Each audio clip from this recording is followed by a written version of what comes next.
नमस्कार दोस्तों, पूरे विश्व के अंदर इनस्टेबिलिटी का दौर देखने को मिल रहा है, जहां पर एक तरफ तो रशिया यूक्रेन वॉर हो रहा है, तो दूसरी तरफ देखने को मिल रहा है कि नाइजर के अंदर वॉर के क्लाउड मंडरा रहे हैं।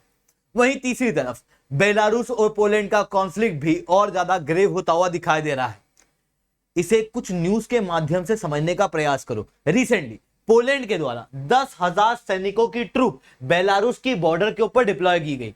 बेलारूस और पोलैंड की बॉर्डर ऐसी कोई बहुत बड़ी नहीं है, यहां पे 4,000 सैनिक भी आसानी से इस चीज को होल्ड कर सकते हैं, वहां की इनस्टेबिलिटी को होल्ड कर सकते हैं। पर 10,000 सैनिकों की ट्रूप को डिप्लॉय करना अपने आप में एक बहुत बड़ी बात है। जब पोलैंड के प्रेसिडेंट से इस बारे में पूछा गया तो पोलैंड के प्रेसिडेंट कहते हैं कि एग्रेसर को डराने के लिए हम लोगों ने स्टेप लिया है। थोड़े समय पहले बेलारूस के द्वारा लिथुआनिया और पोलैंड की बॉर्डर के यहां पर मिलिट्री एक्सरसाइज जो है वो परफॉर्म की गई। इतना ही नहीं, पोलैंड के प्राइम मिनिस्टर एक स्टेटमेंट देते हैं जहां पर वो कहते हैं कि 100 वैगनर फाइटर जो हैं वो ग्रोदनो तक आ चुके हैं। ग्रोदनो जो है वो बेलारूस के अंदर ये जगह है जो कि पोलैंड के काफी ज्यादा करीब है, और इनका कहना यह था कि वैगनर ग्रुप अब पोलैंड के खिलाफ वॉर छेड़ देंगे, या फिर वैगनर ग्रुप जो है वो इमिग्रेंट बन के पोलैंड के अंदर एंटर करेंगे और इनस्टेबिलिटी क्रिएट करने का प्रयास करेंगे। ये सिचुएशन काफी ज्यादा डेंजरस है। पर दोस्तों, पोलैंड और बेलारूस के बीच में कॉन्फ्लिक्ट हकीकत में है क्या? क्या सच में कॉन्फ्लिक्ट उभर के आ रहा है, या फिर इस कॉन्फ्लिक्ट को उभारता हुआ बताया जा रहा है? आखिर इसके पीछे क्या रणनीतियां हैं, उसे मैं शुभेंद्र चौहान आप लोगों के साथ में डिस्कस करूंगा। बट उसके पहले आप लोग मेरे साथ में SRC10 टेलीग्राम ग्रुप के ऊपर जुड़ सकते हो। मेरे क्लास की अपडेट, PPT, PDF सब कुछ आपको हमें मिल जाता है। इसके अलावा दोस्तों, अगर आप लोगों को UPSC CSE की तैयारी करना है और अगले साल आपका नाम आप चाहते हो कि इस टॉपर्स की लिस्ट में आए जिन्हें हमने पढ़ाया है, तो आप लोग उड़ान बैच के अंदर हमारे साथ में जुड़ सकते हो, जहां पर इंडिया के टॉप एजुकेटर मैं, महिपाल सर, निधि मैम, किंजल सर, पाथफाइंडर की पूरी टीम आप लोगों को UPSC CSE की तैयारी कराएगी। 900 से ज्यादा आप लोगों को लाइव क्लासेस दी जाएंगी। 10 मेंस, 40 प्रीलिम्स की टेस्ट सीरीज, कंप्रेहेंसिव कवरेज दिया जाएगा, टॉपर्स द्वारा आपकी क्लासेस ली जाएगी। और उड़ान की ये बैच वैसे 10,000 रुपए की है, पर आप अगर SRC10 कोड का प्रयोग करोगे तो उसके बाद में ये आपको 8,420 की मिलेगी, साथ में मेरे द्वारा 1-on-1 मेंटरशिप मिलेगी। तो ये SRC10 रेफरल कोड याद रखना, जिसके जरिए आपको डिस्काउंट और मेरे द्वारा 1-on-1 मेंटरशिप मिलती है। अगर आपको ऑप्शनल की पढ़ाई करना है तो हमारे पास में हिस्ट्री, एंथ्रोपोलॉजी, ज्योग्राफी और PSIR ऑप्शनल अभी अवेलेबल है, जिनकी प्राइस भी 10,000 है। पर अगर SRC10 कोड डालोगे तो 8,420 के अंदर आपको ये भी पड़ जाएगा। इसके अलावा अगर NCERT की बैच लेना है तो आप वो भी ले सकते हो, जिसकी प्राइस वैसे तो 8,000 है, पर अगर SRC10 कोड का यूज करोगे तो 6,110 मिलेगा। कंप्रेहेंसिव बैच लेते हो, साथ में NCERT लेते हो, कॉम्बो बैच मतलब लेते हो, तो वो 11,000 का आपको पड़ने वाला है। ऑप्शनल के साथ में अगर उड़ान बैच लेते हो तो आपको 14,000 का पड़ने वाला है। इसके अलावा अगर आप चाहते हो कि पाथफाइंडर की पुरानी बैचेस, आने वाली सारी बैचेस, अलग अलग टीचर्स के हर एक लेक्चर्स जो पाथफाइंडर के टीचर्स द्वारा लिए जा रहे हैं, ऑप्शनल कोई भी भविष्य में आए या अभी जो ऑप्शन चल रहे हैं, उन सबका एक्सेस आपको चाहिए, तो आप लोग पाथफाइंडर पास ले सकते हो, जिसके जरिए आपको 24 महीने के लिए हमारे सारे लेक्चर जो भविष्य में आएंगे, जो अभी हैं और जो पास में लिए गए, उन सबका एक्सेस जो है मिल जाएगा, जिसके अंदर आपको ये सारे बेनिफिट मिलने वाले हैं। चलिए दोस्तों, समझने का प्रयास करते हैं यहाँ पे हुआ क्या है। देखो, आपको यहाँ पे पोलैंड दिखाई दे रहा है, जिसकी राजधानी वॉर्सो है। यहाँ पर ये रशिया का कालीनिग्रेड है, यहाँ पे लिथुआनिया है, यहाँ पर बेलारूस है। याद रखना कि जो रशिया का कालीनिग्रेड है ये रशियन मेनलैंड से अलग है। यहाँ पर आप देख सकते हो ये रशिया है, ये है आपका कालीनिग्रेड। अब यहाँ पर ऊपर जो ये लिथुआनिया है, लातविया है, एस्टोनिया है, और ये पोलैंड है। ये तीनों ही नाटो कंट्रीज का भाग है। यहां पर आप क्लियरली इस मैप के अंदर देख सकते हो। अब यहां पर बेलारूस है, यहां पर रशिया है, जो एक साथ है, और इधर ये नाटो देश एक साथ है। पर रशिया और बेलारूस का एक और क्षेत्र है कालीनिग्रेड, जिसके बीच में एक गैप है, सुवाल्की गैप, जिसकी मदद से लिथुआनिया, लातविया, एस्टोनिया और बाकी नाटो देशों के बीच में कनेक्शन जो है वो बना रहता है, और इसी की वजह से कालीनिग्रेड बेलारूस और रशिया से दूर रहता है। रशिया और बेलारूस का मानना यह है कि क्यों ना इस सुवाल्की गैप को हम लोग कंट्रोल कर लें। अगर हम लोग सुवाल्की गैप को कंट्रोल कर लेंगे तो एक तो हम लोग नाटो देशों का कनेक्शन यहां पर तोड़ पाएंगे, साथ में अपने कालीनिग्रेड को अपने साथ में ले पाएंगे और ज्यादा मजबूत स्थिति में आ पाएंगे। इसके कारण से पोलैंड की बॉर्डर जो है वो काफी ज्यादा वल्नरेबल बॉर्डर है। इतना ही नहीं, पोलैंड जो है वो यूरोपियन यूनियन यहां से शुरू होता है, क्योंकि यहां पर आप क्लियरली देख सकते हो ये यूक्रेन है, ये बेलारूस है, ये रशिया है, और यहां पर पोलैंड है। और यूरोपियन यूनियन के अंदर इमिग्रेंट का इशू जो है वो काफी बड़ा इशू है।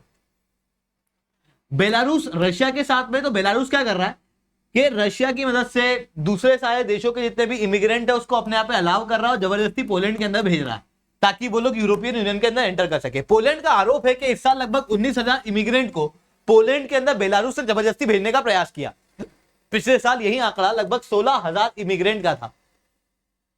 अब रिसेंटली क्या हुआ है कि इसी सवाल की वगैरह के लिए, क्योंकि वल्नरेबल बॉर्डर है और काफी समय के छोटे मोटे कॉन्फ्लिक्ट जो है बेलारूस और पोलैंड के बीच में देखने को मिल रहे हैं।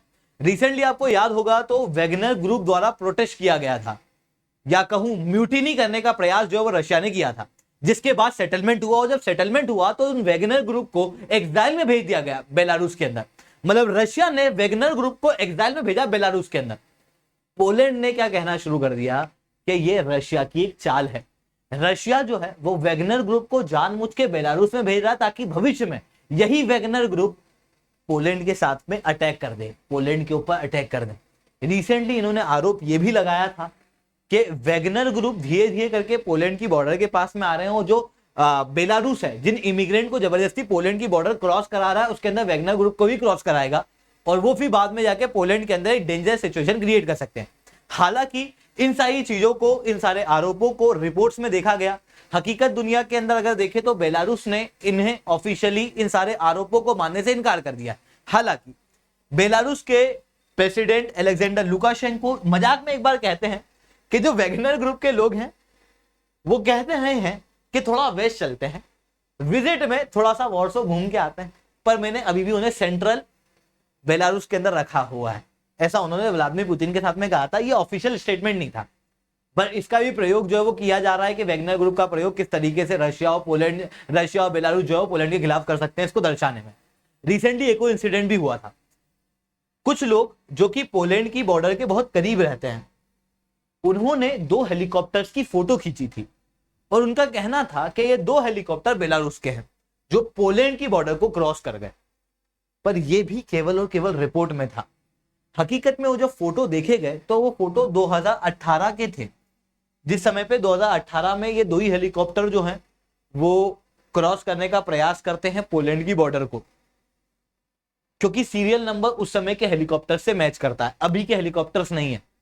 बट रिपोर्ट्स के अंदर अभी भी यही कहा जा रहा है कि पोलैंड की बॉर्डर को क्रॉस करने का प्रयास जो है वो बेलारूस कर रहा है। यानी कि पोलैंड जो है वो अपनी रिपोर्ट्स के माध्यम से कहीं ना कहीं एक डर बनाने की कोशिश कर रहा है अपने लोगों के अंदर, जहां पर उनका कहना है कि बेलारूस हमारे ऊपर और रशिया हमारे ऊपर हो सकता है भविष्य के अंदर अटैक कर दे। क्योंकि सीधी सी बात है, रशिया सीधे पोलैंड पे अभी अटैक करना असंभव दिखाई देता है, क्योंकि रशिया ऑलरेडी यूक्रेन के अंदर लड़ाई कर रहा है और वहां पर कोई बहुत अच्छे एडवांटेज वो गेन नहीं कर रहा। पोलैंड नाटो देश है, नाटो देश के ऊपर अटैक करके एक और फ्रंटियर रशिया क्यों खोलेगा? बेलारूस खुद से ही अटैक कर नहीं सकता, तो बेलारूस को अगर सपोर्ट चाहिए तो रशिया का, रशिया जो है वो डायरेक्ट सपोर्ट करेगा नहीं, क्योंकि बात नाटो देशों की है और पहले ही खुद के अंदर इनस्टेबिलिटी की सिचुएशन बनती हुई दिखाई दे रही है। इस कारण से ये चीज जो है वो लॉजिकल दिखाई नहीं पड़ती है। बट उसके बावजूद भी पोलैंड जो है वो लगातार कह रहा है कि यार हेलीकॉप्टर भेज रहा है बेलारूस, बेलारूस जो है वो इमिग्रेंट भेज रहा है, बेलारूस जो है वॉर्सो ग्रुप के जरिए हमारे यहाँ पे अटैक करा देगा।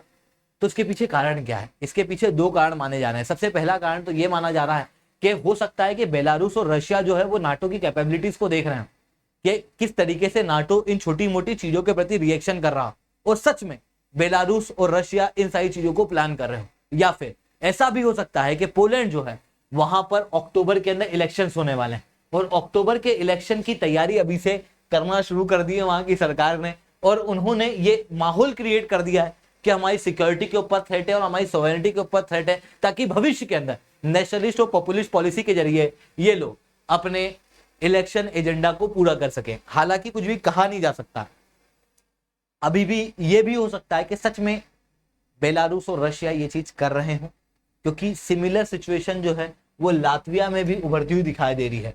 लातविया के प्रधानमंत्री क्लियरली ये कहते हैं कि हम लोग हाइब्रिड वॉर झेल रहे हैं बेलारूस और रशिया की तरफ से, और इस चीज को नाटो देशों को सीरियसली लेना चाहिए। दोस्तों आज के लिए तय रखते हैं। लेक्चर अच्छा लगा हो तो लाइक करना, लेक्चर बहुत अच्छा लगा हो तो ऐसा कमेंट करना। अगर आप लोगों को अनअकैडमी के ऊपर सब्सक्रिप्शन लेना है तो आप लोग बिल्कुल से ले सकते हो। आप लोग कोड यूज कर सकते हो SRC10, जिसके बाद में अनअकैडमी के किसी भी सब्सक्रिप्शन के ऊपर आप लोगों को डायरेक्ट डिस्काउंट और मेरे द्वारा 1-on-1 मेंटरशिप मिलेगी। ठीक है दोस्तों, आज के लिए इतना ही। That's all from my side. जय हिंद, जय भारत।